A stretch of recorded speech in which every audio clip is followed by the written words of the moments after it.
السلام علیکم ورحمۃ اللہ وبرکاتہ۔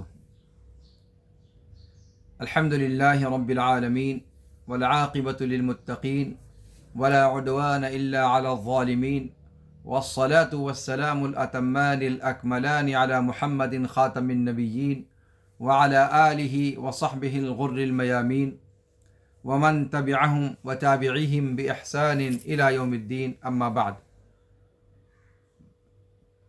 رب اشرح لي صدری ویسر لی امری واحلل عقدۃ من لسانی یفقہوا قولی۔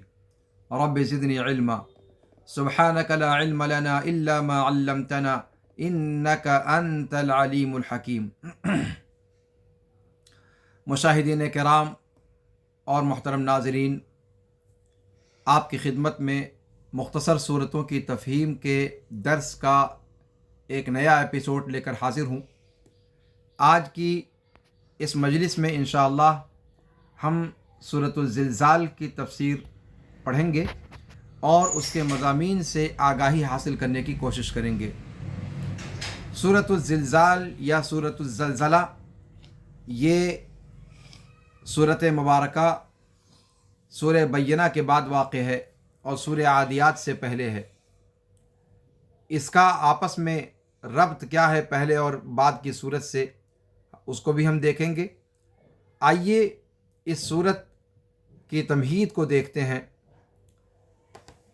عبداللہ ابن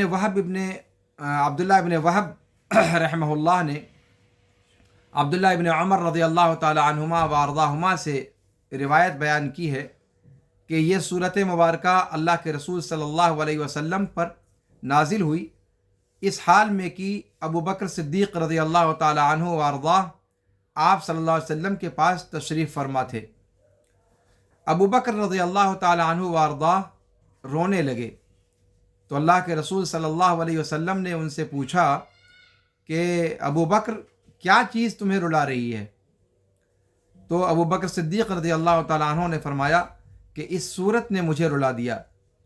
تو اللہ کے رسول صلی اللہ علیہ وسلم نے فرمایا کہ اگر تم غلطیاں نہ کرو، اگر تم گناہ نہ کرو تو اللہ رب العالمین تمہارے بعد ایسے لوگوں کو پیدا کرے گا جو غلطیاں کریں گے، جو گناہ کریں گے، اور پھر اللہ رب العالمین ان کی مغفرت فرمایا کرے گا۔ تو یہ صورت مبارکہ وہ عظیم صورت ہے۔ کس صورت نے ابو بکر رضی اللہ تعالیٰ عنہ کو رلایا تھا؟ یہی صورت زلزلہ ہے جس کو ہم اور آپ آج پڑھیں گے انشاءاللہ۔ اس صورت کا نام سورہ زلزلہ، سورہ اذا زلزلت، سورہ زلزال اور سورہ زلزلت، یہ سارے نام اس کے ذکر کیے گئے ہیں، جیسا کہ امام ابن عاشور رحمہ اللہ نے اپنی تفسیر التحریر والتنویر کے اندر ذکر فرمایا ہے۔ اس صورت کے بارے میں اختلاف ہے کہ یہ صورت مکی ہے یا مدنی ہے۔ ابن عاشور اور ابن کثیر اور دیگر مفسرین نے اس بات کو راجح قرار دیا ہے کہ یہ صورت مبارکہ مکی ہے، یعنی ہجرت سے پہلے اس کا نزول ہوا ہے، اور اپنے مضمون کے اعتبار سے بھی یہ صورت مبارکہ بتلا رہی ہے کہ یہ مکی ہے، اس لیے کہ اس کے اندر قیامت کے احوال کو بیان کیا گیا ہے اور قرب قیامت کے واقعات کو تفصیل کے ساتھ ذکر کیا گیا ہے۔ اس صورت مبارکہ میں آیتوں کی تعداد میں بھی دو قول ہے۔ ایک قول کے مطابق اس کی 8 آیتیں ہیں، دوسرے قول کے مطابق اس کی 9 آیتیں ہیں۔ اس کے شان ورود کے تعلق سے کوئی خاص حدیث نہیں آئی ہے، صحیح حدیث جس کے اندر اس کا کوئی شان ورود ذکر کیا گیا ہو۔ البتہ امام واحدی نے اپنی کتاب اسباب النزول کے اندر اس کے شان ورود کے تعلق سے امام مقاتل کا ایک قول نقل کیا ہے۔ امام واحدی کہتے ہیں کہ اللہ تعالیٰ کا قول فَمَن يَعْمَلْ مِثْقَالَ ذَرَّةٍ خَيْرًا يَرَهُ وَمَن يَعْمَلْ مِثْقَالَ ذَرَّةٍ شَرًّا يَرَهُ، سورہ زلزلہ کی آیت نمبر 7 اور 8 کہتے ہیں کہ یہ دونوں آیتیں 2 آدمیوں کے بارے میں نازل ہوئیں، اور ان دونوں کا قصہ یہ ہے کہ جب اللہ رب العالمین کا قول وَيُطْعِمُونَ الطَّعَامَ عَلَى حُبِّهِ یہ آیت کریمہ جب نازل ہوئی تو ان میں سے ایک کے پاس جب بھی کوئی مانگنے والا، جب بھی کوئی بھکاری آتا تھا تو وہ اپنے پاس جو کچھ بھی ہوتا تھا، ایک کھجور، روٹی کا ایک ٹکڑا یا ایک کیلا، اس طریقے سے جو چیز اس کے پاس میسر ہوتی تھی وہ دے دیا کرتا تھا، اور کہتا تھا کہ یہ تو کچھ بھی نہیں ہے، ہم اپنی اس چیز سے محبت کی بنیاد پر اجر دیے جاتے ہیں، اس چیز کی قیمت کی وجہ سے اجر نہیں دیے جاتے۔ دوسرا بندہ تھا، وہ چھوٹے چھوٹے گناہ کرتا تھا اور اس کو حقیر سمجھتا تھا، جیسے جھوٹ بولنا، غیبت کرنا، حرام چیزوں کی طرف نگاہ ڈالنا، اور کہتا تھا کہ میرے اوپر اس سے کوئی اثر نہیں پڑنے والا ہے۔ اللہ رب العالمین نے جہنم کی دھمکی ان لوگوں کو دی ہے جو کبیرہ گناہ کرنے والے ہیں، تو اللہ رب العالمین نے نازل فرمائی یہ آیت مبارکہ کہ ان میں سے جو لوگ خیر کا کام کرتے ہیں، چاہے وہ تھوڑی مقدار میں کیوں نہ ہو، قریب ہے کہ وہ تھوڑی مقدار کثیر ہو جائے خیر کے باب میں، اور گناہ کے باب میں جو چھوٹا سمجھ کر گناہ کر رہا ہے، کسی چھوٹے گناہ کا ارتکاب کر رہا ہے، اس کو ڈراتے ہوئے کہ قریب ہے کہ اس کا چھوٹا گناہ کثیر ہو جائے اور تعداد میں اور مقدار میں بڑھ جائے، تو گویا ترغیب اور ترہیب کو سامنے رکھ کر یہ آیت کریمہ اتری۔ لیکن امام واحدی نے یہ بات جو نقل کی ہے، اس کو دیگر مفسرین نے کہا کہ یہ اس صورت کا مضمون ہے، یہ اس کا شان ورود نہیں ہے۔ آئیے اس صورت کا پہلے اجمالی ترجمہ دیکھ لیتے ہیں، مضمون اس کا دیکھ لیتے ہیں، اور پھر اس کے بعد اس صورت کی فضیلت اور اس کی مناسبت اپنے سے پہلے کی صورت اور اپنے سے بعد والی صورت کے ساتھ کیا ہے اس پر گفتگو کرتے ہیں۔ اللہ رب العالمین ارشاد فرماتا ہے، اعوذ باللہ من الشیطان الرجیم، بسم اللہ الرحمن الرحیم، اذا زلزلت الارض زلزالها واخرجت الارض اثقالها وقال الانسان ما لها يومئذ تحدث اخبارها بان ربك اوحى لها يومئذ يصدر الناس اشتاتا ليروا اعمالهم فمن يعمل مثقال ذرة خيرا يره ومن يعمل مثقال ذرة شرا يره۔ جب زمین اپنا خاص جھنجھوڑ دی جائے گی، اور جب زمین اپنے سارے بوجھ کو نکال باہر پھینکے گی اور انسان کہہ اٹھے گا کہ اسے ہو کیا گیا ہے، یہی وہ دن ہے جب یہ زمین اپنے سارے واقعات اور اخبار کو بیان کرنے لگے گی حضرت انسان سے، یہ کہتے ہوئے کہ اس کے رب نے اس کو اس بات کا حکم دیا ہے۔ یہی وہ دن ہوگا جب لوگ لوٹیں گے جوق در جوق، مختلف حالتوں میں، متفرق حالتوں میں، تاکہ انہیں ان کے اعمال دکھلا دیے جائیں۔ لہٰذا جس شخص نے ذرہ کے برابر بھی خیر کیا ہوگا وہ اس خیر کو دیکھ لے گا، اور جس شخص نے ذرہ برابر بھی برائی کی ہوگی وہ اس برائی کو دیکھ لے گا۔ یہ اس صورت مبارکہ کا اجمالی ترجمہ تھا جو آپ کے سامنے کیا گیا۔ اب آئیے دیکھتے ہیں کہ اس صورت مبارکہ کی فضیلت کیا ہے۔ بخاری شریف میں ابو ہریرہ رضی اللہ تعالیٰ عنہ وارضاہ سے ایک لمبی روایت مروی ہے، اس میں اللہ کے رسول صلی اللہ علیہ وسلم کے صحابہ کرام نے اب اللہ کے رسول صلی اللہ علیہ وسلم سے گھوڑوں کے بارے میں سوال کیا کہ گھوڑوں کی دیکھ ریکھ، گھوڑوں کو جو پالتے ہیں کیا اس پر بھی ان کو اجر دیا جائے گا؟ اللہ کے رسول صلی اللہ علیہ وسلم نے اس پر ان کو جواب دیا۔ پھر آپ صلی اللہ علیہ وسلم سے گدھوں کے بارے میں سوال کیا گیا۔ ابو ہریرہ رضی اللہ تعالیٰ عنہ فرماتے ہیں کہ سئل النبی صلی اللہ علیہ وسلم عن الحمر، حمر یہ حمار کی جمع ہے، گدھوں کے تعلق سے سوال کیا گیا کہ گھوڑے تو جہاد میں کام آتے ہیں، سفر کے لیے کام آتے ہیں، اور اس کو اللہ کے راستے میں جو ہے وہ سفر کے لیے استعمال میں لایا جاتا ہے، عبادت کے کاموں میں اور نیک کاموں کے اندر، لیکن کیا گدھے کو پالنے پر بھی اجر ہے؟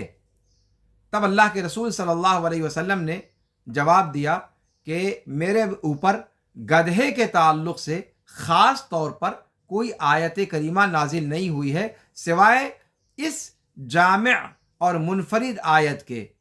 کون سی منفرد آیت؟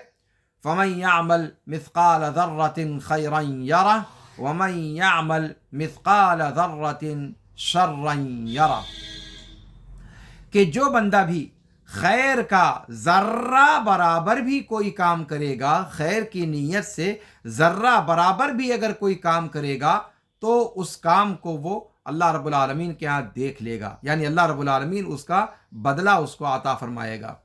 اور جس نے رائی دانہ برابر بھی، ذرہ برابر بھی برائی کی ہوگی تو وہ اس برائی کو بھی اللہ رب العالمین کے ہاں دیکھ لے گا۔ آپ صلی اللہ علیہ وسلم نے فرمایا کہ یہ ایک جامع معنی آیت میرے اوپر اتری ہے، اور اس آیت کے اعتبار سے خود فیصلہ لے سکتے ہو کہ گدھوں کے پالنے پر اجر ہے یا نہیں ہے۔ ظاہر سی بات ہے کہ اگر اس کو خیر کے لیے پالا ہے تو اس پر بھی اجر دیا جائے گا، گویا یہ اللہ کے رسول صلی اللہ علیہ وسلم بتلانا چاہتے ہیں۔ اس کے علاوہ وہ روایت جو آپ کے سامنے تمہید میں پیش کی گئی وہ بھی اس صورت مبارکہ کی فضیلت کو بتلاتی ہے کہ اللہ کے رسول صلی اللہ علیہ وسلم پر یہ صورت مبارکہ اتری، اور ابو بکر صدیق رضی اللہ تعالیٰ عنہ آپ کے پاس تشریف فرما تھے، رونے لگے۔ آپ صلی اللہ علیہ وسلم نے پوچھا کیا رلا رہی ہے، کس چیز نے تم کو رلایا؟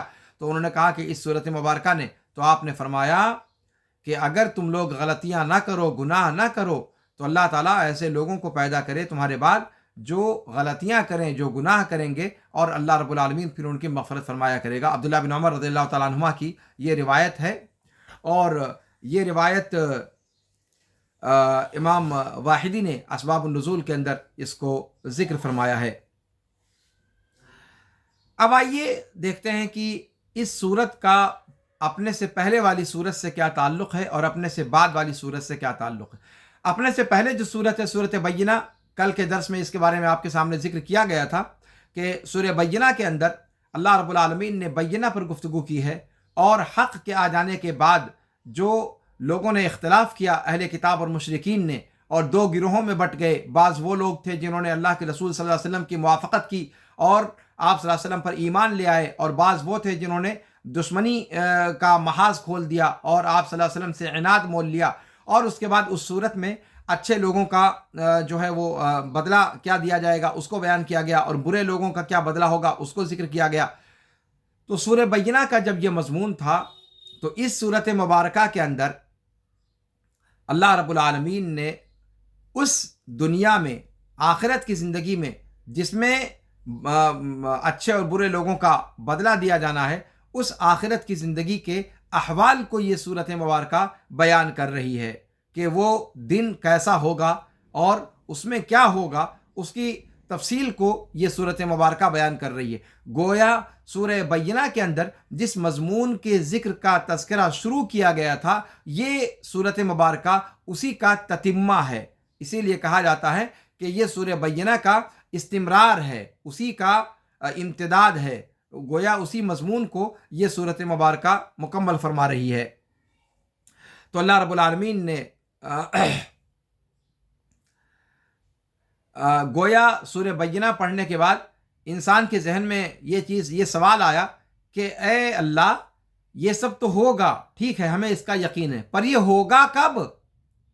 جواب آیا اذا زلزلت الارض زلزالها، یہ اس دن ہوگا جس دن زمین پوری طریقے سے جھنجھوڑ دی جائے گی اور زلزلہ عظیم برپا کر دیا جائے گا۔ زلزلہ عظیم، ایسا زلزلہ جس زلزلہ کا انسان نے اس سے پہلے کبھی تصور بھی نہیں کیا ہوگا۔ تو یہ سورۃ البینہ سے سورہ زلزال کا تعلق ہے، اور سورہ عادیات سے تعلق یہ ہے کہ جب سورہ زلزال کے اندر اللہ رب العالمین نے اچھے اور برے بدلے کا تذکرہ فرمایا اور اس تذکرے پر سورہ زلزلہ کو ختم فرمایا، تو اگلی صورت میں اللہ رب العالمین نے حضرت انسان کو ڈانٹ پلائی کہ کیسے تم اپنے رب کی نعمتوں کا انکار کرتے ہو، اور کیسے تم آخرت کے مقابلے میں دنیا کی زندگی کو ترجیح دیتے ہو، اور اپنے آپ کو یوم حساب کے لیے تیار نہیں کرتے، قیامت کے دن کے لیے اپنے آپ کو تیار کیسے نہیں کرتے نیک اعمال کر کے اور برائیوں کو اور معصیتوں کو چھوڑ کر۔ تو اس مضمون کو سورہ عادیات کے اندر بیان کیا گیا ہے۔ امام شنقیطی رحمہ اللہ فرماتے ہیں کہ جب سورہ زلزلہ کے اندر اللہ نے فرمایا کہ یومئذ یصدر الناس اشتاتا لیروا اعمالہم، کہ لوگ واپس پلٹیں گے مختلف متفرق ہو کر، الگ الگ ڈگر پر چلتے ہوئے، تاکہ ان کے اعمال کو دکھلا دیا جائے۔ جب یہ بات سورہ زلزلہ میں کہی تو سورہ عادیات میں لوگوں کو اس بات پر ابھارا کہ اچھے اعمال کریں، جو اچھے اعمال ان کی آخرت کی ابدی زندگی کو سعادت سے، نیک بختی سے، خوش بختی سے بھر دیں۔ اور اس مضمون کو سورہ عادیات کے اندر بیان کیا گیا ہے۔ اس سورت کا، سورہ زلزلہ کا مقصد کیا ہے کہ ایسے دلوں کو ہلا دیا جائے، ایسے دلوں کو جھنجھوڑا جائے جو دل غافل ہیں حساب کے دن سے، اور اللہ رب العالمین کے ہاں چھوٹی چھوٹی چیزوں کا بھی باز پرس ہوگا۔ اس سے جو لوگ غافل ہیں ان کو آگاہ کر دیا جائے، ان کو متنبہ کر دیا جائے، ان کو بیدار کر دیا جائے۔ اس سورت کے موضوعات آیت نمبر 1 سے آیت نمبر 5 تک قیامت کے خوفناک حالات کو بیان کیا گیا ہے، اور انسان کی اس وقت جو مدہوشی کی کیفیت ہوگی اور حیرانی کی کیفیت ہوگی، اس کو بیان کیا گیا ہے آیت نمبر 1 سے 5 میں۔ اور آیت نمبر 6 سے 8 میں لوگوں کے اللہ رب العالمین کے نزدیک حاضر ہونے اور ان کا باریک اور دقیق حساب کتاب ہونے کا تذکرہ کیا گیا ہے۔ اب آئیے اس صورت کے اندر جو الفاظ استعمال کیے گئے ہیں ان الفاظ پر تھوڑی سی گفتگو ہو جائے۔ اللہ رب العالمین نے پہلے فرمایا اذا زلزلت الارض زلزالہا۔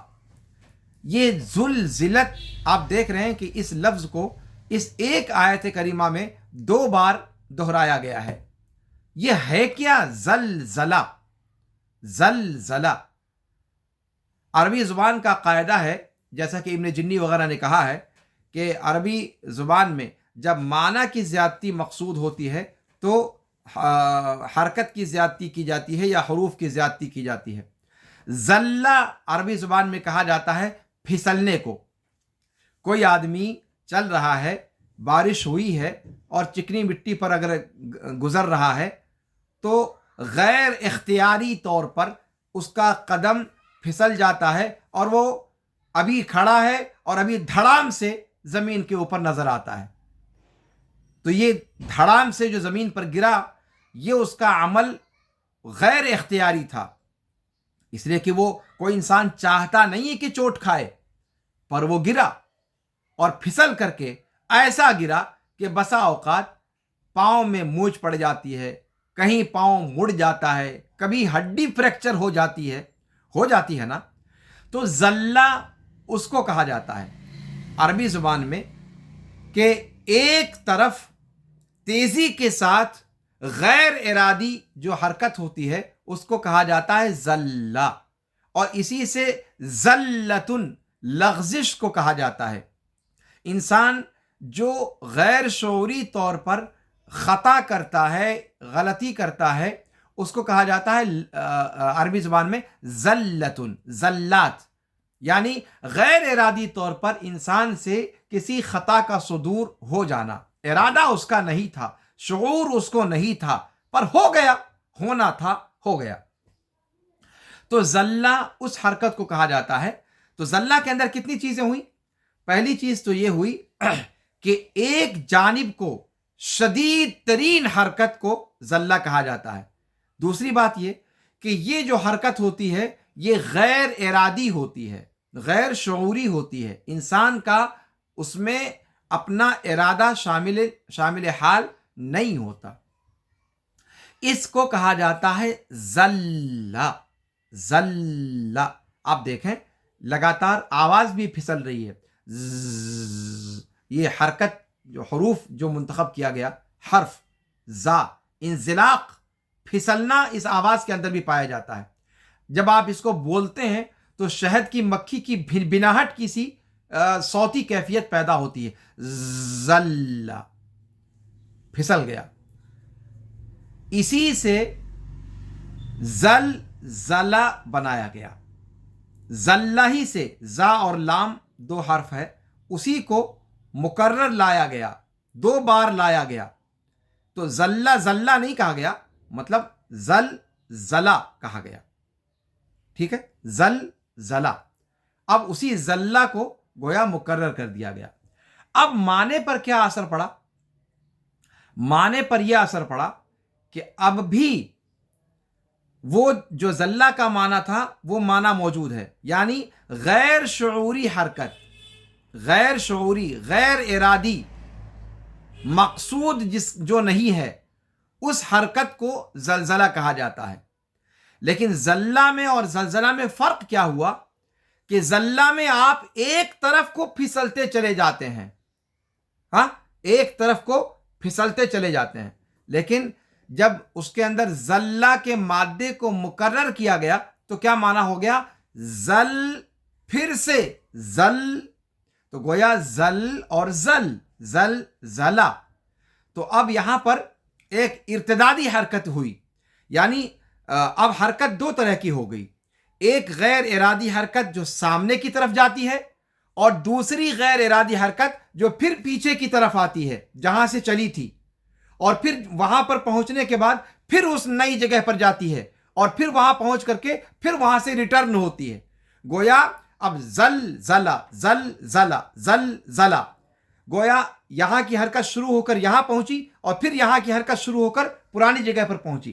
تو اب یہ گویا اس کے اندر یک طرفہ حرکت نہیں رہی، بلکہ اب ریٹرن میں بھی وہ حرکت آ رہی ہے. اگر یہاں سے ایک حرکت یہاں جا رہی ہے غیر ارادی، پھر وہاں سے پلٹ کر یہاں آ رہی ہے، تو اس کو کہا گیا زلزلہ، یعنی 2 طرفہ حرکت، دائیں سے بائیں اور پھر بائیں سے دائیں. لیکن گویا زلزلہ، جب زلہ کو زلزلہ کیا گیا تو 2 فرق پڑا. زلہ کے اندر حرکت یک طرفہ تھی، ٹھیک ہے، اور زلزلہ میں جب زلہ کو دوبارہ کہا گیا تو ایک زلہ کی حرکت جو یہاں سے وہاں پہنچا چکی تھی، اگلا والا جو زلہ بڑھایا گیا اس حرکت نے اس کو واپس پلٹا دیا اپنی پرانی حرکت کی جگہ پر، جہاں سے یہ حرکت کر کے وہاں چیز پہنچی تھی. تو اب یہ حرکت ریٹرن والی حرکت ہے، ارتدادی حرکت ہے. تو زلزلہ کے اندر 2 حرکتیں ہیں، ایک وہ جو دائیں سے بائیں کو جاتی ہے، اور دوسری وہ جو بائیں سے دائیں کو آتی ہے. دیکھیں نا آپ خود بولنے میں بھی جب زلہ کو مکرر کیا گیا تو حرکت بھی مکرر ہو گئی، تو کہا گیا زلزلہ، اس حرکت کو جو دائیں سے بائیں جائے اور پھر بائیں سے دائیں آئے. ٹھیک ہے، تو اس کو کہا گیا زلزلہ. اچھا، زلزلہ کے اندر جو ایک چیز تھی کہ یہ حرکت غیر ارادی حرکت کو کہتے ہیں، وہ غیر ارادی بات یہاں بھی پائی جاتی ہے. تو زلزلہ کس حرکت کو کہا جائے گا؟ وہ حرکت جو بار بار ایک جگہ سے دوسری جگہ، پھر دوسری جگہ سے پہلی جگہ تیزی کے ساتھ آئے اور غیر ارادی طور پر آئے، غیر شعوری طور پر آئے، تو اس کو زلزلہ کہا جاتا ہے. اور ہم اور آپ سبھی جانتے ہیں ارتھ کوئک، زمین کا جو زلزلہ آتا ہے، ہم سب جانتے ہیں کہ وہ ایسے ہی ہوتا ہے، وہ یک طرفہ حرکت نہیں ہوتی. زمین ہلتی ہے دائیں سے بائیں یا بائیں سے دائیں، اور پھر 2 طرفہ حرکت ہوتی ہے، یہاں سے ادھر پھر ادھر سے ادھر. تو اس حرکت کو اور غیر ارادی حرکت کو زلزلہ کہا جاتا ہے۔ تو یہاں پر قرآن کہتا ہے کہ اذا زلزلت الارض زلزالہا، جب زمین بری طریقے سے جھنجھوڑ دی جائے گی، جب زلزلہ عظیم برپا کر دیا جائے گا، زلزالہا اس کا خاص زلزلہ، زمین کا خاص زلزلہ۔ زمین کا ایک عام زلزلہ وہ ہے جسے ہم اور آپ دیکھتے رہتے ہیں، سال میں ایک دو بار ہر جگہ وہ چیز ہوتی رہتی ہے زمین کے مختلف حصوں میں، دنیا کے مختلف کناروں میں۔ لیکن یہ زلزال زمین کے کسی خاص حصے میں ہوتا ہے، لیکن یہ والا جو زلزلہ جس کو ذکر کیا جا رہا ہے یہاں پر، اذا زلزلت الارض زلزالہا، زلزالہا، یہ زمین کا وہ خاص زلزلہ ہوگا جو زمین پوری زمین کو شامل ہوگا اور پوری زمین کو لے کر کے بری طریقے سے ہلا کر رکھ دے گا۔ ایسا ہلانا کہ ویسا ہلانا اس سے پہلے کبھی انسان نے دیکھا نہیں ہوگا۔ یہاں پر ایک چیز اور دیکھیں آپ، یہ نہیں کہا کہ زمین ہلنے لگے گی، اس لیے کہ زمین اپنے ارادے سے یہ کام تھوڑو نہ کرے گی۔ زمین اپنی حرکت یہ جو کرے گی، یہ اس کا اپنے ارادے سے یہ کام نہیں ہوگا۔ زلزلہ کہتے ہی ہیں اس حرکت کو جو غیر ارادی ہو، غیر شعوری ہو۔ یہاں کوئی اور ہستی ہے جو زمین کو اس طریقے سے پکڑ کر جھنجھوڑ کر رکھ دے گی، اور وہ ہستی کون ہے؟ وہ ہستی کون ہے جو پوری کائنات کو، پوری روئے زمین کو، پوری دنیا کو پکڑ کر اور جھنجھوڑ دے، تیزی کے ساتھ اس طریقے سے جھنجھوڑ دے کہ اس کے سارے انجر پنجر ڈھیلے ہو جائیں۔ ایسی حرکت، ایسا جھنجھوڑنا کون کر سکتا ہے؟ کیا بہت سارے افعال فاعل کو اس لیے ذکر کیا جاتا ہے کہ وہ فعل کوئی اور بھی انجام دے سکتا ہے، جیسے کھانا ہے، پینا ہے، آنا ہے، جانا ہے، پڑھنا ہے، لکھنا ہے۔ زید، عمر، بکر، ہند اور زینب سب کر سکتی ہیں، سب کر سکتے ہیں۔ اس لیے وہاں پر فاعل کو ذکر کرنے کی ضرورت ہوتی ہے لازمی طور پر، تاکہ کنفیوژن نہ ہو جائے۔ لیکن کیا یہاں بھی وہ جگہ ہے جہاں کنفیوژن ہو سکتا ہے؟ یہاں بھی کوئی ایک تصور کر سکتا ہے کہ اس کائنات کے اندر وہ ہستی جو زمین کو اس طریقے سے، بری طریقے سے جھنجھوڑ دے، یہ کوئی فلان اور علان کر سکتا ہے؟ کیا اس کام کو کرنے والی ہستی ایک سے زائد ہو سکتی ہے؟ کوئی تصور بھی نہیں کیا جا سکتا، تصور بھی نہیں کیا جا سکتا۔ اس لیے یہاں پر فاعل کو ذکر کرنے کی ضرورت ہی نہیں سمجھی گئی، اس لیے کہ کوئی گدھا بھی ہوگا تب بھی سمجھ جائے گا کہ یہ کام اللہ کے علاوہ کسی کا نہیں ہے، کسی مخلوق کی ہستی نہیں ہے کہ وہ اس بری طریقے سے پوری کی پوری روئے زمین کو اس بری طریقے سے شدت کے ساتھ جھنجھوڑ دے کہ اس کا پورا انجر پنجر، اندر باہر سب نکل پڑے، جتنا اس کے اندر ہے وہ سب قے کر دے گی۔ آپ جانتے ہیں نا، جب تیزی کے ساتھ کسی کو گھمائیے تو چکر آ جاتا ہے نا۔ انسان کے پیٹ میں جو ہوتا ہے وہ منہ کے راستے باہر آتا ہے، اس کو نکلنے کا راستہ نیچے کے راستے سے ہے، لیکن جب تیز چکر لگایا جائے تو وہ چیز جو پیٹ کی نیچے کے راستے سے نکلنی چاہیے وہ منہ کے راستے سے نکل جاتی ہے۔ تو اتنی تیزی کے ساتھ زمین کو جھنجھوڑا جائے گا کہ زمین بھول جائے گی کہ اس کو اپنی چیزیں نکالنا کی کہاں سے چاہیے، اور وہ ابکائی کر بیٹھے گی، قے کر دے گی، الٹی کر دے گی۔ وہ ساری چیزیں جو اس کے اندر ہیں وہ سب اس کے منہ کے راستے باہر نکل پڑے گی۔ یعنی اس شدت کا جھنجھوڑنا کیا ہم اور آپ تصور کر پا رہے ہیں؟ یہ کیفیت سوائے رب العالمین کے کس کی ہستی ہے کہ وہ اس کام کو انجام دے سکے؟ کوئی ہستی نہیں، کوئی تصور بھی نہیں کر سکتا، کوئی دعویٰ بھی نہیں کر سکتا۔ اس لیے کہا گیا زلزلت الارض، زمین جھنجھوڑ دی جائے گی، زلزلہ عظیم برپا کر دیا جائے گا۔ کرے گا کون؟ پتا ہے اللہ کے علاوہ کسی کی ہستی نہیں، کوئی دعویٰ نہیں کر سکتا اس لیے فاعل کو یہاں پر ذکر نہیں کیا گیا، ایک بات۔ دوسری بات یہ کہ یہاں پر کرنے والا کون ہے، مسئلہ اس کا نہیں ہے، مسئلہ جو ہو رہا ہے مسئلہ اس کا ہے، چونکہ آگے کی جو باتیں آ رہی ہیں نا وہ سب اسی زلزلے سے جڑی ہوئی ہیں، اس کانڈ سے جڑی ہوئی ہیں، اس حادثے سے جڑی ہوئی ہیں۔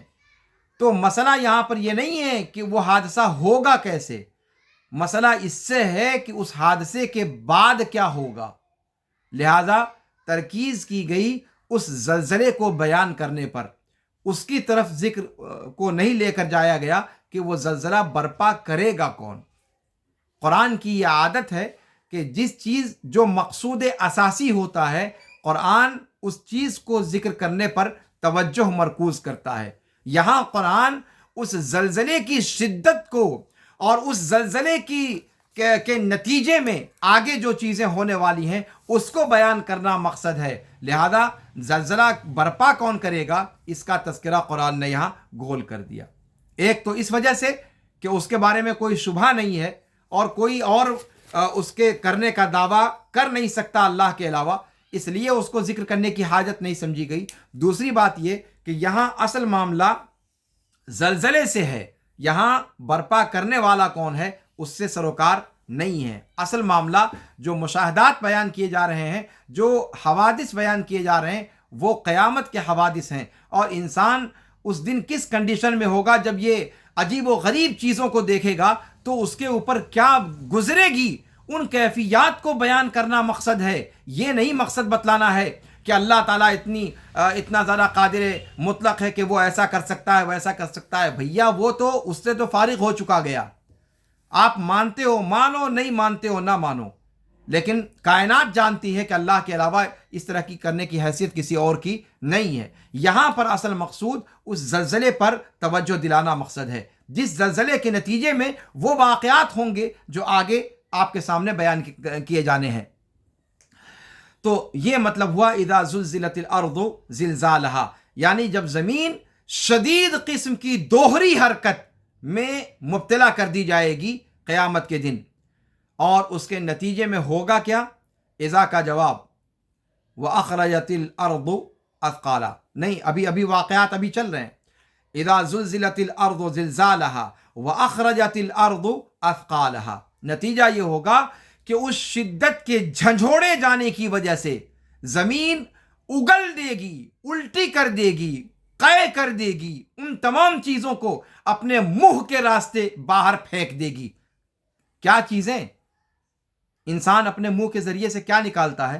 جو چیزیں ٹھوسے رہتا ہے اپنے معدے کے اندر، معدے کے اندر جو ٹھوسی ہوئی علم غلم چیزیں ہیں وہی منہ کے راستے باہر آتی ہیں۔ تو زمین اپنے اندر جو کچھ اس نے چھپا رکھا ہے وہ تمام چیزیں، جس کو قرآن نے یہاں پر اثقال سے تعبیر کیا ہے، قرآن نے اس سے کس سے تعبیر کیا ہے؟ وَأَخْرَجَتِ الْأَرْضُ أَثْقَالَهَا، اثقال ثقل کی جمع ہے، ثقل کی جمع، اور ثقل کا معنی ہوتا ہے بوجھ، یعنی زمین اپنے سارے بوجھ کو نکال باہر پھینکے گی۔ اخرجت الارض اثقالہا، اپنے سارے بوجھ، اور سارے بوجھ کیا ہے؟ زمین کا بوجھ، زمین کا بوجھ کیا ہے جس کو وہ نکال پھینکے گی؟ اس کے بارے میں بہت ساری باتیں کہی گئی۔ سب سے پہلی بات تو یہ کہی گئی ہے کہ زمین کے اندر جتنے مردے دفن کر دیے گئے ہیں، جو مردے اس کی پیٹ میں چھپے ہوئے ہیں، ان سارے مردوں کو نکال باہر پھینکے گی، ان کو اگل کر اپنی سطح زمین پر لے آئے گی۔ اچھا، جب پوری زمین ایسا کرے گی تب پھر انسان ہوگا کہاں اور کہاں سے دیکھے گا؟ اسی لیے مفسرین نے یہاں پر کہا ہے کہ یہ واقعہ اس دن ہوگا جب قرآن نے جس کو کہا ہے کہ یوم تبدل الارض غیر الارض والسماوات، جب زمین دوسری زمین سے بدل دی جائے گی تب یہ سب ہوگا۔ اس لیے کہ جب یہ زمین اس بری طریقے سے جھنجھوڑ دی جائے گی، اندر کی چیزوں کو باہر نکال پھینکے گی، پھر وہاں پر انسان کہاں رہے گا اور کیسے سوال کرے گا اور کہاں پر وہ مستقر ہوگا، یہ سب ایک مسئلہ ہے۔ تو مفسرین نے اس چیز کو بھی بیان کیا ہے کہ بہت ممکن ہے کہ یہ واقعہ تب ہو جب دوسری زمین اللہ رب العالمین بنا دے گا، جس زمین کا تذکرہ اللہ رب العالمین نے یوم تبدل الارض والی آیت میں کیا ہے، اس دن یہ واقعہ ہوگا۔ اثقال سے مراد میں نے آپ کو بتایا کہ مفسرین نے الگ الگ چیزوں کو ذکر کیا ہے۔ اس میں یہ بات بھی ذکر کی گئی ہے کہ زمین کے اندر جتنے اموات ہیں، جتنے موتا ہیں، جتنے میت ہیں، جتنی میتیں ہیں، وہ نکال باہر کرے گی زمین، اس لیے کہ یہ بھی زمین کا بوجھ تھے۔ لیکن زمین کا بوجھ اکیلے یہ نہیں تھے، زمین کے اندر جو سونا ہے، چاندی ہے، پیتل ہے، کانسا ہے، کوئلہ ہے، یہ ہے، وہ ہے، معدنیات کے جو ذخائر ہیں زمین کے اندر، زمین ان ساری معدنیات کو نکال باہر پھینکے گی۔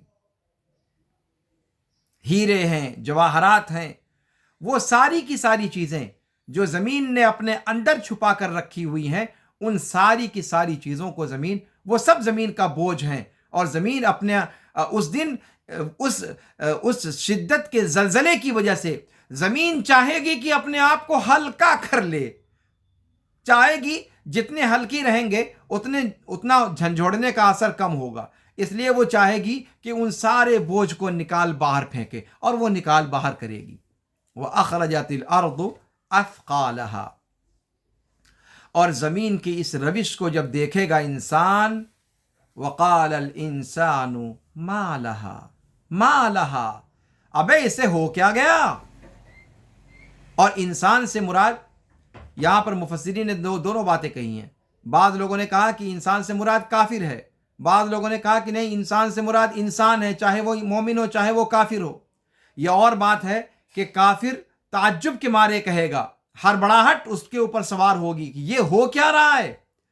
لیکن ایک مومن ہوگا، اس کو چونکہ پتہ ہوگا، قرآن و حدیث کے ذریعے سے اس کو پہلے سے آگاہ کر دیا گیا ہے کہ ایسا اور ایسا ہونے والا ہے، تو وہ اس دن اللہ رب العالمین کی قدرت کو کی عظمت کو محسوس کرتے ہوئے کہے گا، ما لہا ما لہا، ارے اس زمین کو ہو کیا گیا؟ اور کافر تعجب کے مارے کہے گا، چونکہ اس کو یقینی نہیں ہے اس چیز پر کہ ایک دن ایسا بھی آنے والا ہے جب یہ صورتحال پیش آنی ہے اور زمین کو اس طرح کی کنڈیشن سے گزرنا ہے۔ تو وقال الانسان ما لہا، الانسان یہاں پر گویا جنس کا ال ہے اس کے اوپر، اور یہ کسی ایک انسان کی بات نہیں ہے، بلکہ سارے کے سارے لوگ یہ بات کہیں گے، اور سارے کے سارے لوگوں میں سے جو مومنین ہیں وہ بھی، جو کافر ہیں وہ بھی، وہ سارے کے سارے اس عجیب و غریب حادثے کو یا اس عجیب و غریب زلزلے کو دیکھنے کے بعد وہ ہڑبڑا کر کہہ اٹھیں گے، ما لہا ما لہا، ارے اس زمین کو کیا ہو گیا؟ زمین کو ہو کیا گیا؟ وقال الانسان ما لہا، حیرانگی میں، سراسیمگی میں، تعجب میں، اور مومن کی طرف سے اللہ رب العالمین کی عظمت کو بیان کرتے ہوئے اللہ رب العالمین آگے فرماتا ہے، وقال الانسان ما لہا یومئذ تحدث اخبارہا، یومئذ وہ دن ہوگا جب یہ زمین اپنی ساری خبروں کو بیان کرے گی۔ تحدث ای تحدث اخبارہا، جب زمین اپنے اخبار کو بیان کرے گی، بیان کرے گی، لیکن کس سے بیان کرے گی یہ تو قرآن نے بتایا نہیں۔ یومئذ تحدث اخبارہا، اس دن زمین، اخبارہا، ہا کی ضمیر کا مرجع عرض کی طرف، کہ زمین اپنی خبروں کو بیان کرے گی، بولے گی، بول کر کے بتلائے گی کہ ہمارے اوپر یہ ہوا ہے، اور فلاں فلاں فلاں فلاں شخص نے فلاں فلاں فلاں وقت میں فلاں فلاں فلاں جگہ پر ایسا ایسا ایسا کام کیا ہے۔ یومئذ تحدث اخبارہا، یہاں پر وہ زمین کس سے بیان کرے گی؟ کہتے ہیں کہ پہلا جو مفعول ہے وہ محذوف کر دیا گیا ہے۔ تعجب انسان کو ہو رہا ہے نا، تو وہ انسان کو بتائے گی کہ بھیا مجھے کچھ نہیں ہو گیا، میں تو صرف وہی کر رہی ہوں جس کا مجھے اوپر والے نے آرڈر دیا ہے۔ بِأَنَّ رَبَّكَ أَوْحَى لَهَا، کہ اے انسان،